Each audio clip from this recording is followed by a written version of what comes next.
నమస్కారం వార్తలకు స్వాగతం. ముందుగా ముఖ్యాంశాలు. తెలంగాణ 4వ రోజు అసెంబ్లీ సమావేశంలో సీఎం రేవంత్ రెడ్డి ప్రసంగం, రైతుల క్షేమం గురించి వివరణ. నల్గొండలో ఫ్లోరైడ్ ఎక్కువైన అడుగుల వంకర పోతుంటే ఆదుకుందా కాంగ్రెస్ ప్రభుత్వం అని ప్రశ్నించిన మాజీ మంత్రి కేటీఆర్.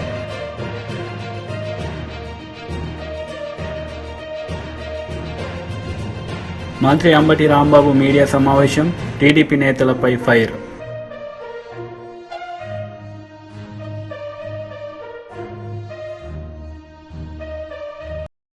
తెలంగాణ 4వ రోజు అసెంబ్లీ సమావేశంలో సీఎం రేవంత్ రెడ్డి ప్రసంగించారు. ఈ సందర్భంగా రైతుల క్షేమం గురించి ఆయన మాట్లాడారు. నష్టపోయిన పంటకు రైతు పంటల బీమా పథకాన్ని పెట్టుంటే రైతులు చచ్చిపోయి ఉండేవాళ్ళు కాదు, రైతులు ఆత్మహత్యలు చేసుకొని ఉండేవాళ్ళు కాదు. కానీ ఆనాటి ప్రభుత్వంలో రైతుకు రాష్ట్ర ప్రభుత్వం నుంచి ఆ కుటుంబానికి సహాయం అందాలంటే రైతు చనిపోతే తప్ప 5 లక్షల రూపాయలు ఇవ్వమని రైతు చావుకు 5 లక్షలు వెలగట్టిన ఈ ప్రభుత్వం సిగ్గు లేకుండా ఇంకా మాట్లాడుతుందనంటే ఏం అర్థం చేసుకోవాలి అధ్యక్ష? ఇప్పటికైనా ఎప్పుడైనా రైతు పెట్టుబడికి రాష్ట్ర ప్రభుత్వం భరోసానివ్వాలి.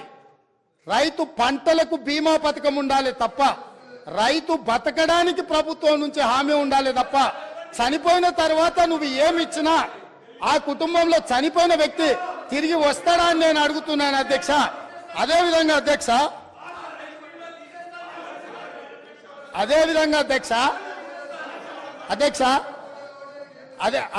అధ్యక్ష వీళ్ళు ఏదైతే వరి ఈరోజు తెలంగాణ రాష్ట్రంలో ఇవాళ పసుపు పోయింది, చెరుకు పోయింది, కందులు పోయినాయి, మిరప పోయింది, పత్తి పోయింది, ఇట్లా ప్రత్యామ్నాయంగా సోయాబీన్ పోయింది. కమర్షియల్ క్రాప్లని ఈ తెలంగాణ రాష్ట్రము భూమి యొక్క నైసర్గిక స్వరూపము ఎన్నో రకాల ప్రత్యామ్నాయ పంటలు పండించడానికి సారవంతమైన భూములు ఉన్నాయి. ఈ సారవంతమైన భూములలో వివిధ రకాల పంటలు పండించడానికి అవకాశం ఉన్నా ప్రభుత్వ సహకారం లేకపోవడం వల్ల, ప్రభుత్వం నిర్లక్ష్యం చేయడం వల్ల ఇవాళ చెరుకు పోయింది, సోయాబీన్ పోయింది, మొక్కజొన్న పోయింది, పసుపు పోయింది. ఇట్లాంటి పంటలన్నీ పోయి ఓన్లీ వరి పండించే పరిస్థితి వచ్చింది. వరి పండిస్తే ఒకనాడు కేసీఆర్ గొప్పగా వరి పంట అద్భుతం అన్నాడు. చివరికి వడ్లు కొనుగోలు చేయక, కొనుగోలు కేంద్రాలు తెరవక, కల్లాల మీద కుప్పలలో రైతులు చచ్చిపోతుంటే రైతులను ఆదుకోమని ప్రతిపక్షాలుగా మేమందరం, ముఖ్యంగా మా మిత్రుడు కోమటిరెడ్డి వెంకటరెడ్డి గారు, మేము కాంగ్రెస్ పార్టీ శ్రేణులందరూ కల్లాలోకి కాంగ్రెస్ అని వరి దీక్ష అని రైతులను ఆదుకోమని ప్రభుత్వం మీద ఒత్తిడి తీసుకొచ్చి దీక్షలు తీసి ఈ ప్రభుత్వం మెడలు వంచడానికి ప్రయత్నం చేసినప్పుడు ముఖ్యమంత్రి గారు ఆనాడు ఏమన్నారు? వరి వేసుకుంటే ఉరేసుకున్నట్టే, మీరు వరేయొద్దు అన్నాడు.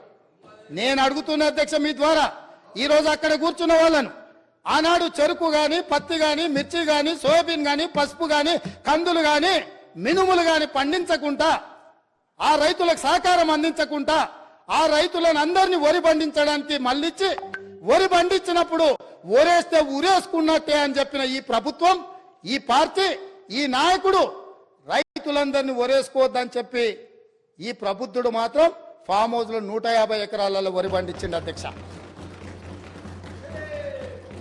ఆ వివరాలు అన్నిటిని బయటపెట్టి అక్కడికి ప్రత్యక్షంగా ప్రజలకు చూపించడానికి పోతే పోలీసులను పెట్టి నిర్బంధించి అరెస్టులు చేసింది అధ్యక్ష. అది వాళ్ళ నిర్బంధ నిరంకుశ పాలన. వాళ్ళు రైతులందరినీ వరి వేసుకోవద్దు, వరి వేసుకుంటే ఉరేసుకున్నట్టు అని చెప్పి వాళ్ళ ఫామ్ హౌస్లో మాత్రం 150 ఎకరాలలో వరి పండించడం ద్వారా ఈ తెలంగాణ రైతాంగానికి ప్రభుత్వం ఏ సందేశాన్ని ఇవ్వదలుచుకున్నది? ఈరోజు ఏ మొహం పెట్టుకొని ఇక్కడికి వచ్చి మా కొత్తగా వచ్చిన ప్రభుత్వాన్ని ఏమీ చేయలేదని అప్పుడే నిలదీస్తున్నారో మీరు ఒక్కసారి ఆలోచన చేయండి అధ్యక్ష.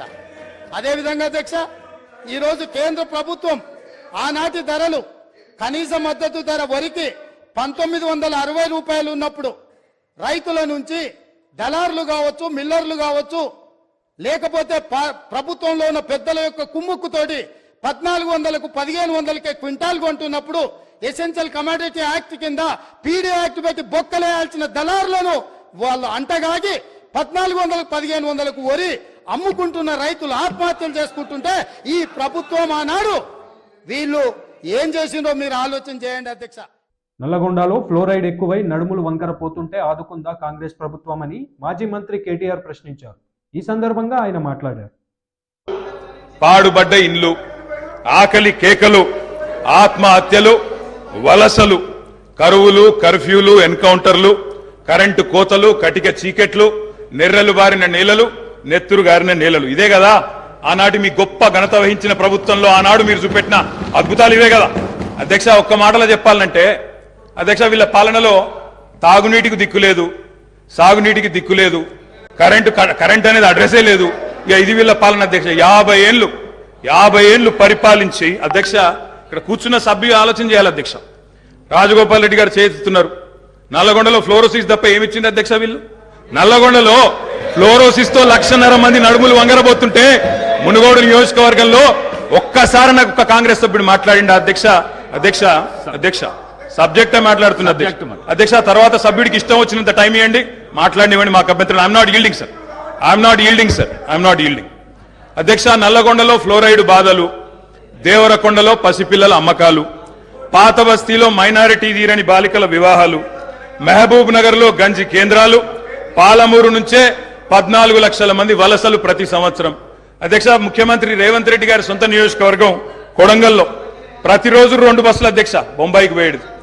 కొడంగల్లో, నారాయణపేటలో, మక్తల్లో ప్రతిరోజు 2 బస్సులు. అదేవిధంగా అధ్యక్ష, ఆ బస్ స్టాండ్కు పోతే ఆ వలసలను చూసి సలసల కాగే కన్నీళ్లను గారుస్తూ ఆ భార్య పిల్లల ఏడుపులు. అదేవిధంగా 50 ఎకరాలున్న రైతైనా సరే అధ్యక్ష, తెలంగాణలో ఆనాడు కాంగ్రెస్ పరిపాలన ఎంత గొప్ప పరిపాలన అంటే అధ్యక్ష, మహబూబ్ నగర్ లో 50 ఎకరాలు ఉన్న రైతైనా సరే గుంపు మేస్త్రిగా పనిచేసే దుస్థితి అధ్యక్ష. హైదరాబాద్కి వచ్చి కూలీ చేసుకునే దుస్థితి. ఇది వాస్తవం అధ్యక్ష, వారికి కూడా తెలుసు. ఒక్క మాటలో చెప్పాలి అంటే తప్పకుండా చెప్తాం, అన్ని చెప్తాం. గౌరవ అధ్యక్ష కేటీఆర్ గారు చెప్తా గౌరవ కేటీఆర్ గారు ఒక్క నిమిషం, డిప్యూటీ సీఎం గారు మాట్లాడతారు. సామాజిక సాధికార బస్సు యాత్రలో మంత్రి అలీన్ కుమార్ యాదవ్ పాల్గొన్నారు. ఈ సందర్భంగా ఆయన మాట్లాడుతూ ఎస్సీ ఎస్టీ బీసీలకు అండగా సీఎం జగన్ తోడుగా ఉన్నారని ఆయన అన్నారు. నా ఎస్సీ నా బీసీ అని ధైర్యంగా చెప్పిన ఒకే ఒక్క ముఖ్యమంత్రి జగన్మోహన్ రెడ్డి అని ఆయన తెలిపారు.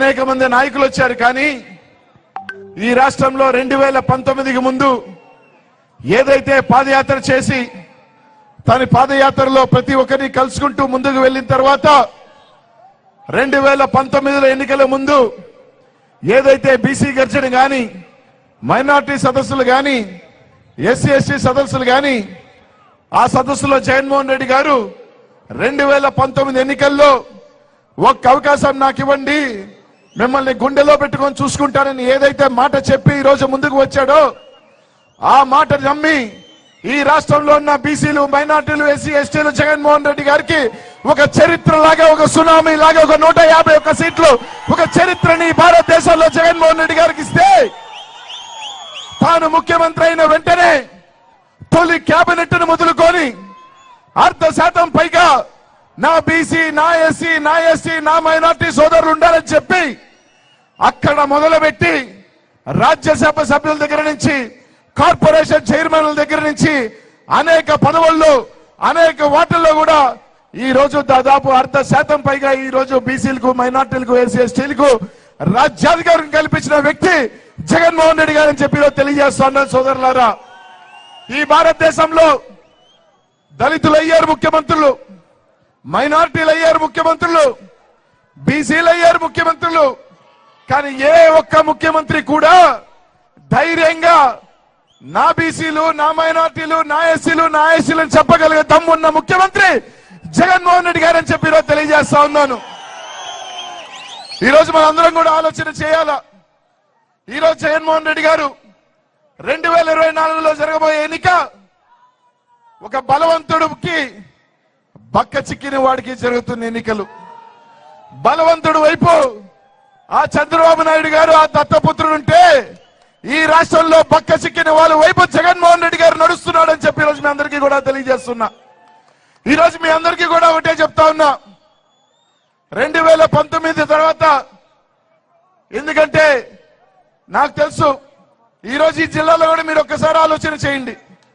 2019కి ముందు 2019 తర్వాత ఎంతమంది మార్కెటింగ్ యార్డ్ చైర్మన్లు కానీ, ఎంతమంది స్టేట్ చైర్మన్లు కానీ బీసీలు, మైనార్టీలు, ఎస్సీ ఎస్టీలు అయ్యారంటే 2019 ముందు మీరు ఏళ్లలో లెక్క పెట్టుకుంటే ఈ రోజు 2019 తర్వాత అనేక మందికి ఈ రోజు మార్కెటింగ్ యార్డ్ చైర్మన్లు కానీ, కార్పొరేషన్ చైర్మన్లు కానీ పదవులు దక్కాయి, ఒక గౌరవం వచ్చిందంటే ఈ రాష్ట్ర ముఖ్యమంత్రి జగన్మోహన్ రెడ్డి గారి చలవే అని చెప్పి ఈరోజు మీ అందరికీ కూడా తెలియజేస్తా ఉన్నా. మీ అందరికీ కూడా తెలుసు, నేను వచ్చే జిల్లా నెల్లూరు జిల్లా. నెల్లూరు జిల్లా అంటే ఒక రాజకీయ చైతన్యం ఉన్న జిల్లా. ఆ జిల్లాలో నుంచి నడిబొట్టైన నెల్లూరు నగరం అంటే జిల్లాకే గుండెకాయ లాంటి ప్రాంతంలో 2 సార్లు శాసనసభ్యుడిగా, ఆ జిల్లాలో మొట్టమొదటిసారిగా స్వతంత్రం వచ్చిన తర్వాత మొట్టమొదటి బీసీ మంత్రిగా అవకాశం కల్పించిన రాష్ట్ర శాసనసభలో గవర్నర్ ప్రసంగం వాస్తవానికి దూరంగా ఉందని భాజపా రాజ్యసభ సభ్యుడు లక్ష్మణ్ అన్నారు. ప్రభుత్వం ఓటులో చీలక రావడం వల్లే కాంగ్రెస్ లాభపడింది తప్ప బలపడలేదన్నారు. 6 గ్యారంటీలకు నిధులు ఎలా తెస్తారో స్పష్టత లేదన్నారు. మొదటి కేబినెట్ విషయంలో మెగా డిఎస్సి మరి ప్రకటిస్తామని, నోటిఫై చేస్తామని చెప్పారు మీరు. మరి గవర్నర్ ప్రసంగంలో దాని మీద పెద్దగా ఊసు లేదు. అందుకనే మహిళలకు సంబంధించిన ఉచిత బస్సు విషయంలో కూడా స్వాగతించదగ్గింది. కానీ పేద మధ్యతరగతి మహిళలకు ఈ బస్సు ప్రయాణం వారికి సంతోషకరమైనప్పటికీ ఈ పథకం వల్ల నష్టపోతున్నటువంటి మిగతా వర్గాలు, ఇవాళ ఆటో డ్రైవర్లు అయితే కానీ, లేదా ఆర్టీసీ మీద పడే భారం, ఆర్థిక భారం కానీ, కర్ణాటకలో చూసాం. కర్ణాటక స్టేట్ రోడ్ ట్రాన్స్ కార్పొరేషన్ జీతాలు ఇవ్వలేక ఇవాళ అది ఉనికే ప్రమాదంగా అక్కడ మారిపోయింది. అక్కడ సైతం కూడా ఆటోలు, ప్రైవేటు ఈ బస్సులు మీద ఆధారపడి జీవనోపాధి కొనసాగుతున్న కొన్ని వేల మంది. ఇక్కడ కూడా అదే పరిస్థితి. క్రమేణా వాళ్ళలో ఒక అభద్రతా భావం కలుగుతూ ఉన్నది. కాబట్టి వారిని ఆదుకునేదానికి విషయంలో కూడా ప్రభుత్వం వైపు నుంచి తీసుకునే చర్యలు ఏమిటో ఇవన్నీ కూడా మరి గవర్నర్ ప్రసంగంలో ప్రస్తావన లేకుండా కేవలం ఎన్నికల సందర్భంలో కాంగ్రెస్ పార్టీ ఎన్నికల ప్రణాళిక చదివినట్టుగానే ఉంది. కానీ ఆ ఎన్నికల ప్రణాళికను ఏ రూపంలో, ఏ విధంగా ప్రస్తుతం ఉన్నటువంటి గడ్డు పరిస్థితులు ఎదుర్కొని అమలు చేస్తామనే దాంట్లో ఒక స్పష్టత లేకుండా పోయింది. కాబట్టి మేము భారతీయ జనతా పార్టీ ఒక నిర్మాణాత్మకమైనటువంటి ప్రతిపక్ష పాత్ర పోషిస్తామని చెప్పాము. గడువు ఇస్తాము, సమయం ఇస్తాము ప్రభుత్వానికి తప్పకుండా. కానీ ఏదో సాకులు చూపించి ఇచ్చిన హామీల నుంచి తప్పించుకునేటువంటి ప్రయత్నం చేస్తే మాత్రం సహించే ప్రసక్తి లేదు. ఖచ్చితంగా పోరాడతాం, ఉద్యమిస్తాం. మరి ఏ రకంగా ఇవాళ కేసీఆర్, బీఆర్ఎస్ ప్రభుత్వం మీద భారతీయ జనతా పార్టీ ప్రధాన ప్రతిపక్ష పార్టీ కాకపోయినప్పటికీ ప్రధాన ప్రతిపక్ష కాంగ్రెస్ మించి ప్రజల్లో పోరాడి, ప్రజలు చైతన్యం చేసి ఏ రకంగా ప్రభుత్వం పట్ల ఒక వ్యతిరేకత ప్రజల్లో ఏర్పడినటువంటి ఆ విషయం దృష్టిలో పెట్టుకొని కాంగ్రెస్ మరి జాగ్రత్తగా వివరిస్తే బాగుంటుందని, ఇప్పటికైనా దళిత బంధు విషయంలో, బీసీ బంధు, గిరిజన బంధు ఆ అంశాల విషయంలో ఊసేలేదు. యువగలం యువ నాయకుడు నారా లోకేష్ పాదయాత్ర చేపట్టారు. ఈ సందర్భంగా ఆయన ప్రజలతో మమేకమై మాట్లాడారు. నా ఉదయపూర్వక నమస్కారాలు. ఇక్కడున్న అందరినీ ఒకసారి ఆలోచించమంటున్నా. యాదవ సోదరులకి రాజకీయ ఆర్థిక స్వాతంత్రం వచ్చిందంటే దానికి కారణం విశ్వవిఖ్యాత నట సార్వభౌమ స్వర్గశ్రీ నందమూరి తారక రామారావు గారు. ఆనాడు మన సామాజిక వర్గానికి చెందిన కుర్రోల్ని ఎత్తికి ఎమ్మెల్యేలు చేసి మంత్రులు కూడా చేసిన ఘనత మన అన్న ఎన్టీఆర్ది. ఇక్కడ మీరందరూ ఆలోచించాలా. బాబు గారు ముఖ్యమంత్రి ఉన్న 5 సంవత్సరాల్లో ఆర్థిక శాఖ మంత్రి యనమల రామకృష్ణ గారు. ఇప్పుడు ఆర్థిక శాఖ మంత్రి ఎవరండి? బుగ్గన రాజేంద్రనాథ్ రెడ్డి గారు. చంద్రబాబు నాయుడు గారు ఉన్నప్పుడు టీటీడీ చైర్పర్సన్ ఎవరండి? పుత్తా సుధాకర్ యాదవ్ గారు. ఇప్పుడు టీటీడీ చైర్పర్సన్ ఎవరండి? వైవి సుబ్బారెడ్డి గారు. తెలుగుదేశం వైవి సుబ్బారెడ్డి గారు మొన్నటి వరకు, ఇప్పుడు భూమన్న కరుణాకర్ రెడ్డి గారు. నేను ఇంకా వైవి సుబ్బారెడ్డి గారి గురించి ఆలోచిస్తున్నా. ఏపీఐఏసీ చైర్మన్ గారు గతంలో ఎవరు? కృష్ణ యాదవ్ గారు. ఇప్పుడు అదే ఏపీఐఏసీ చైర్మన్ ఎవరు? జబర్దస్త్ ఆంటీ.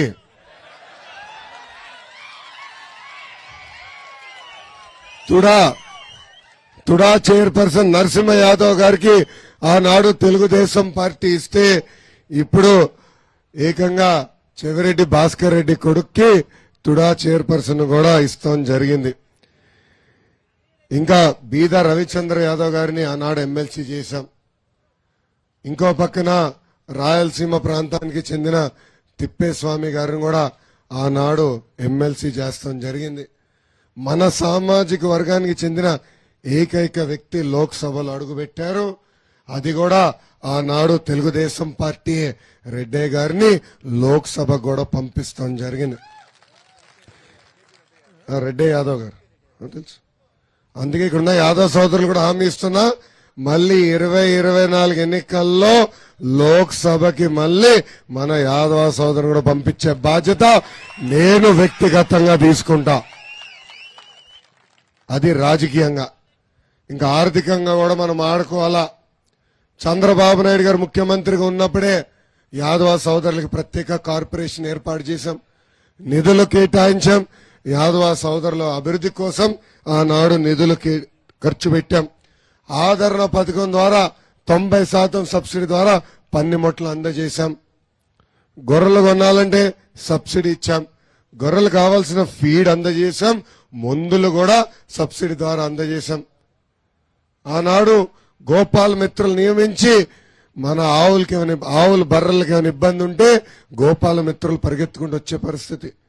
పాదయాత్ర చేస్తుంటే అడుగడుగునా చెప్పారు, అన్నా పవిత్రమైన కార్యక్రమం గోపాల మిత్ర, ఆ కార్యక్రమాన్ని కూడా ఈ ప్రభుత్వం రద్దు చేసిందని. పాపం గోపాల మిత్రకి ఎక్కడ జీతాలు వచ్చే పరిస్థితి లేదు. గతంలో మన ఆవు దగ్గినా తుమ్మినా గోపాల మిత్రులు పరిగెత్తుకుంటూ వచ్చే పరిస్థితి. ఇప్పుడు వెటనరీ డాక్టర్ రావాలంటే దాదాపు 2,000 రూపాయలు ఖర్చు పెట్టే పరిస్థితి. ఇంకేమనంటే 0.5%, 0.5%, 2% మంత్రి గతంలో అనేక సెటైర్లు ఇస్తాడు. ఎవరైనా పేరు ఆయన పేరేంటి? అనిల్ కుమార్ యాదవ్ గారు ఇరిగేషన్ శాఖ మంత్రిగా చేశాడు, అనేక సెటైర్లు వేశాడు. ఇంకా సైకో జగన్ ఇంటికి పంపించేశాడు. ఇక్కడున్న కుర్రోలు కూడా గుర్తుపెట్టుకోవాలా, అందరినీ ఎగతాళి చేస్తూ మాట్లాడాడు ఆయన. చంద్రబాబు నాయుడు గారు కూడా ఎగతాళి చేస్తూ మాట్లాడాడు ఆయన. ఇప్పుడు ఏమైంది ఆయన పరిస్థితి? ఇది psycho Jagan policy, use and throw policy. ఇది జరుగుతుంది ఈరోజు.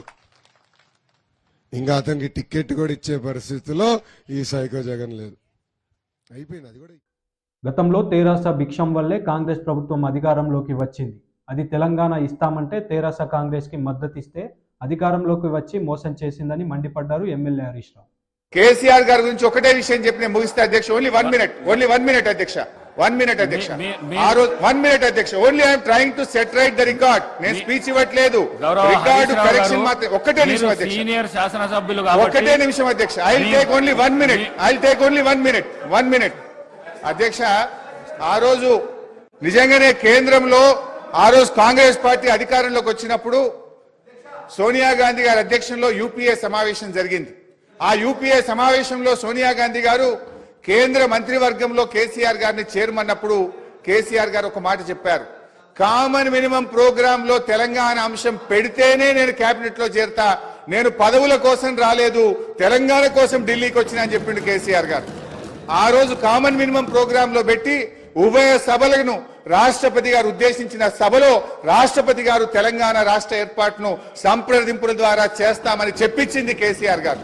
ఆ రోజు షిప్పింగ్ పోర్ట్ఫోలియో ఇస్తే అధ్యక్ష, షిప్పింగ్ పోర్ట్ఫోలియో ఇస్తే అధ్యక్ష, ఒక్కటే నిమిషం, ఆ రోజు డిఎంకే పార్టీ మాకు షిప్పింగ్ పోర్ట్ఫోలియోగా మాట్లాడుతూ సభను తప్పుదోవిచ్చే విధంగా ఆయన మాట్లాడినప్పుడు సభ యొక్క రికార్డును రెక్టిఫై చేయడం నా బాధ్యత. బికాస్ నేనేదో ప్రశ్నకు సమాధానం చెప్పాలనో విమర్శ చేయాలనో నేను మాట్లాడే ప్రయత్నం చేస్తలేను. వారు మాట్లాడినారు కనుక మేము డెఫినెట్ గా దాన్ని క్లారిఫై చేయడం మా బాధ్యత అధ్యక్ష. అయితే అధ్యక్ష, ఆ రోజు కామన్ మినిమం ప్రోగ్రామ్ లో కేసీఆర్ గారు పెట్టించడమే కాదు, షిప్పింగ్ పోర్ట్ఫోలియో అడగకుండానే ఇచ్చారు. ఆ రోజు డిఎంకే పార్టీ నాకు షిప్పింగ్ పోర్ట్ఫోలియో ఇవ్వకపోతే మేము యూపీఐ నుంచి బయటకు పోతామంటే, నేను మంత్రి పదవి కోసం ఢిల్లీ రాలేదు, నాకు ఈ పోర్ట్ఫోలియో అక్కర్లేదు, వారికి ఇచ్చేయండి, నేను వచ్చింది తెలంగాణ కోసమని షిప్పింగ్ పోర్ట్ఫోలియోను స్వచ్ఛందంగా వదులుకున్నటువంటి చరిత్ర కేసీఆర్ గారిది, టీఆర్ఎస్ పార్టీది అధ్యక్ష. ఈరోజు రేవంత్ రెడ్డి గారు మాట్లాడుతూ మేమేదో పదవులు ఇచ్చామని, పదవులను గడ్డిపోచల్లాగా త్యజించిన చరిత్ర ఈ దేశంలో ఎవరికన్నా ఉందంటే అది కేసీఆర్ కు టీఆర్ఎస్ పార్టీకి ఉంది. త్యాగాల పునాదుల మీద తెలంగాణ తెచ్చిన చరిత్ర ఉంది అధ్యక్ష. అనవసరంగా మేమేదో పదవులు ఇచ్చినామని, మేమేదో పదవుల కోసం పాకులాడినామనేటువంటి విధంగా వారు మాట్లాడద్దు. ఆ విషయానికి వస్తే రేవంత్ రెడ్డి గారు ఏబీవీపీలో షురువు అయిండు, టీఆర్ఎస్ లో పనిచేసిండు, తెలుగుదేశంలో వేయండు, కాంగ్రెస్ లో వేయండు, మరి రేపు ఏడుంటాడో. పార్టీలు మారిన చరిత్రలు మీకున్నాయి, కానీ మాకు అట్లాంటిది ఏం లేదు అధ్యక్ష. ఇకపోతే మా శ్రీధర్ బాబు గారు లేచి మళ్ళీ నన్ను ఆయన గెలికే ప్రయత్నం చేసిండు, లేకపోతే ఆయన గురించి మాట్లాడాల్సిన అవసరం లేదు అధ్యక్ష. ఆ రోజు ఇదే శాసనసభలో కిరణ్ కుమార్ రెడ్డి గారు ముఖ్యమంత్రిగా ఉన్నప్పుడు నీ తెలంగాణకు నీకు ₹1 అన్నాడు.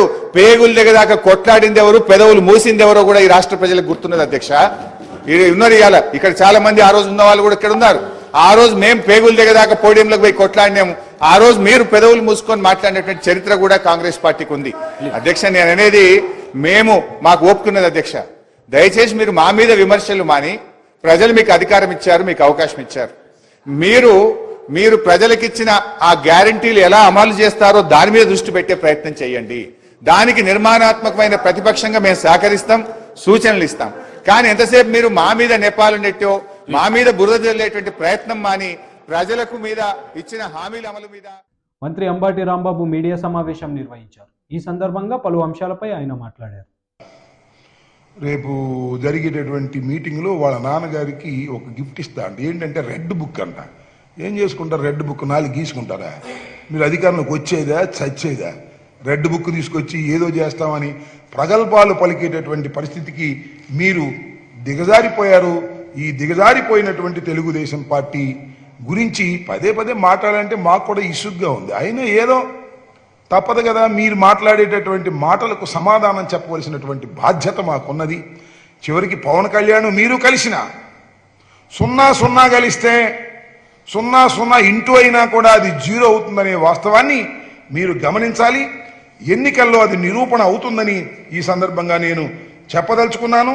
చంద్రబాబు నాయుడు గారు, లోకేష్ బాబు గారు, అదేవిధంగా పవన్ కళ్యాణ్ గారు ముగ్గురు కలిసి వచ్చిన, అసలు నాకు అర్థం కాల.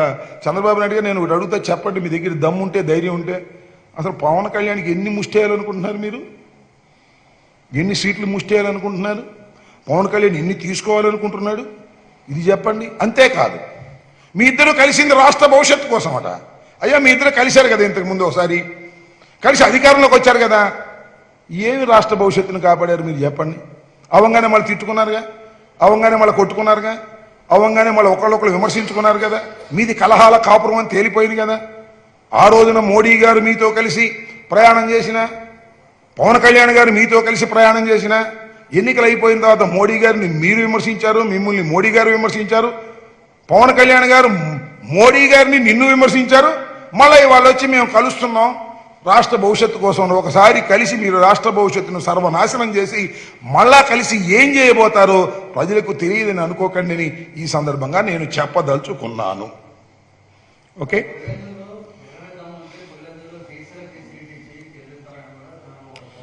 ఈ పిచ్చి మాటలు. పులివెందుల జగన్మోహన్ రెడ్డి గారి సొంత నియోజకవర్గం, పులివెందుల రాజశేఖర రెడ్డి గారి సొంత నియోజకవర్గం, సొంత ఊరు.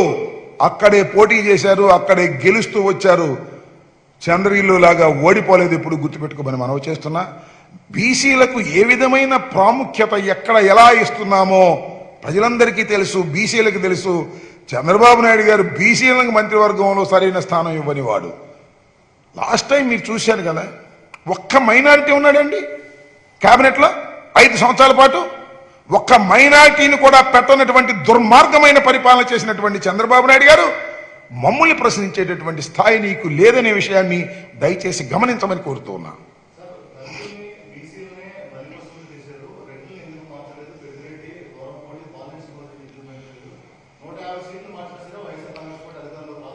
మీరు ఒక విషయాన్ని గమనించండి. మార్చారు అన్నారేంటి? మారుస్తారు. మాకున్నటువంటి సౌలభ్యం గురించి మారుస్తారు. ఎవరిని మార్చినా వారు గెలుపు కోసమే మారుస్తారు. What is this? ఇంకా మార్పులు ఉంటాయి చూడండి. ఇది కులాల వారీగా మార్చాల్సిన అవసరం లేదు. పార్టీ బలోపేతం చేయటం కోసం మార్పులు ఉంటాయి.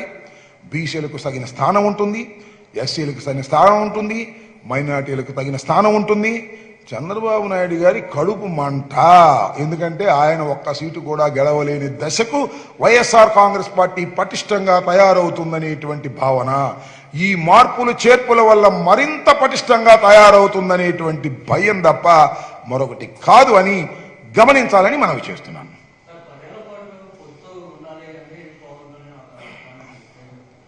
అదేందో మరి నాకు అర్థం కాల. పొత్తు ఇంకా పెట్టుకోలేదు, పొత్తు మీద పోటీ చేయలేదు. 10 ఏళ్ల పాటు పొత్తు ఉండాలంట. అంటే 10 ఏళ్ల పాటు మాట్లాడుకున్నాడేమో కాంట్రాక్టు. ఈ ఒక్క ఎలక్షన్లో కాదు, ప్యాకేజీ 10 ఏళ్ల కోసం మాట్లాడుకున్నట్టుగా ఉంది పవన్ కళ్యాణ్ గారు.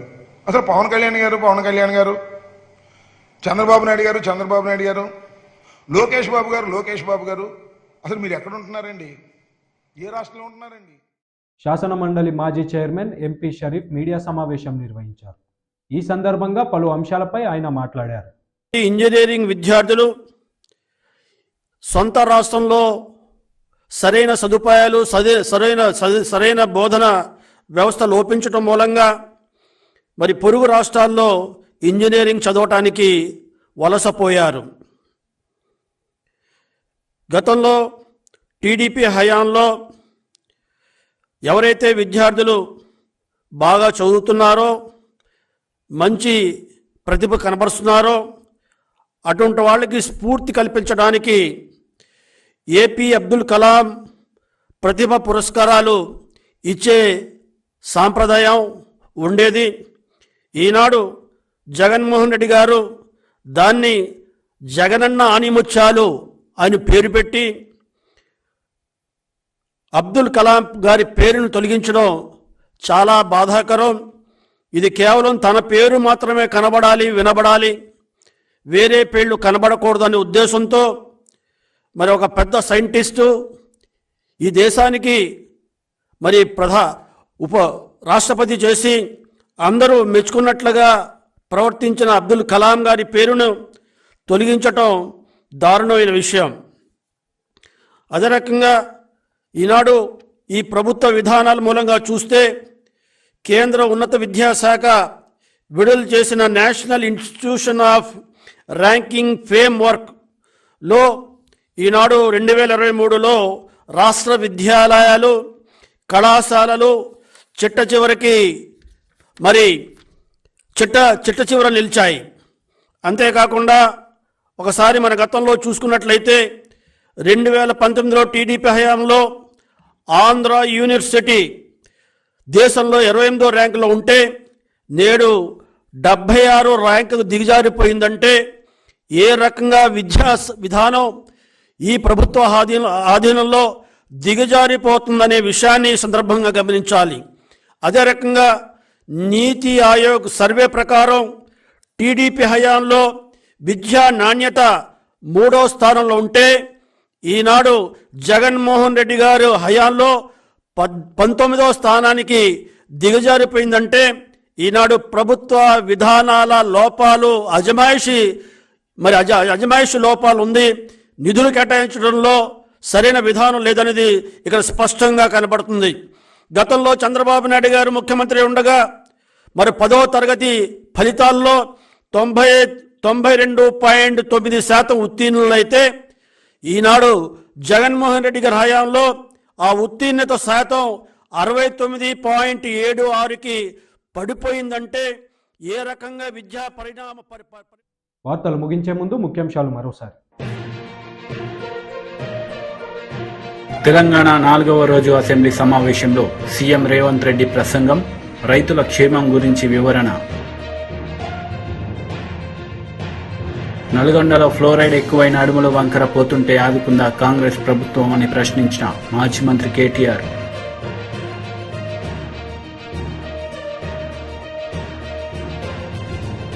మంత్రి అంబటి రాంబాబు మీడియా సమావేశం, టీడీపీ నేతలపై ఫైర్.